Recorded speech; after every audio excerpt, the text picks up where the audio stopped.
2025년 9월 19일 토요일 역대하 6장 1절에서 11절 말씀. 하나님의 때를 기다리는 지혜. 내 뜻을 내려놓을 때 믿음이 깊어집니다.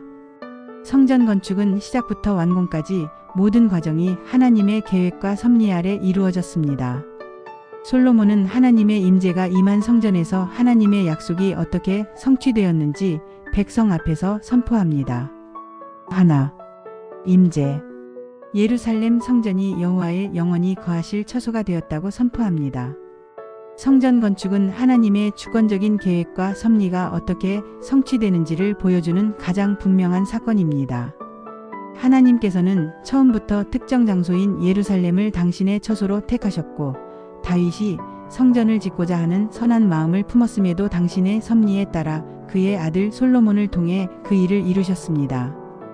이는 하나님의 일이 인간의 열심만으로 이루어지는 것이 아니라 그분의 정해진 때와 방법으로 성취된다는 것을 명확히 보여줍니다. 이로써 보이지 않는 하나님께서 보이는 성전에 당신의 이름을 두시고 영원히 거하시겠다고 약속하심에 따라 하나님과 이스라엘 백성의 언약 관계는 더욱 구체적이고 견고해졌습니다. 둘. 성취. 성전 건축은 다윗에게 약속하신 것을 이룬 사건입니다. 솔로몬은 성전 건축이 자신의 업적이 아닌 하나님께서 아버지 다윗에게 하신 약속의 성취임을 분명히 선포합니다. 하나님께서는 당신의 백성을 다스릴 왕으로 다윗을 택하셨고 당신의 임재를 위한 장소로 예루살렘을 정하셨습니다. 이처럼 성전 건축 또한 전적으로 하나님의 뜻이었습니다. 비록 성전 건축이 다윗의 간절한 소원이었지만 하나님께서는 그의 아들을 통해 이루시겠다는 주권적인 계획을 세우셨습니다. 이제 솔로몬은 바로 그 약속이 마침내 성취되었음을 온 백성에게 상기시키는 것입니다. 우리 마음에도 선한 일을 사모하는 열심이 있지만 우리 뜻대로 이루어지지 않을 때도 있습니다. 셋. 순종. 솔로몬은 약속하신 말씀을 순종하여 말씀을 성취하는 통로가 되었습니다. 성전 건축에서 다윗과 솔로몬의 역할은 달랐지만 두 사람 모두 하나님의 계획에 순종했습니다. 특히 솔로몬은 자신이 성전을 건축한 목적이 오직 하나님의 이름을 위하여였음을 분명히 고백합니다.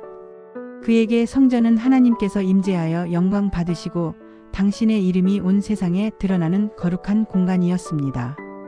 결국 솔로몬은 순종이 있는 곳에 하나님의 임재와 영광이 머물고 그로부터 모든 축복이 흘러나온다는 신앙의 원리를 삶으로 증명해 보인 것입니다. 우리의 뜻이 하나님의 뜻과 다를 때 우리는 믿음으로 기다릴 줄 알아야 합니다. 이는 우리의 계획보다 더 완전하신 하나님의 주권을 인정하는 믿음의 태도입니다.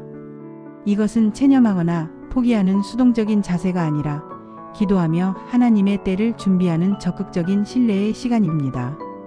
다윗은 직접 성전을 짓는 대신 아들을 위해 모든 기반을 마련했습니다. 이처럼 조급함을 내려놓고 하나님의 신실하심을 온전히 의지하는 훈련을 통해 우리의 믿음은 더욱 깊어지고 성숙해질 수 있습니다.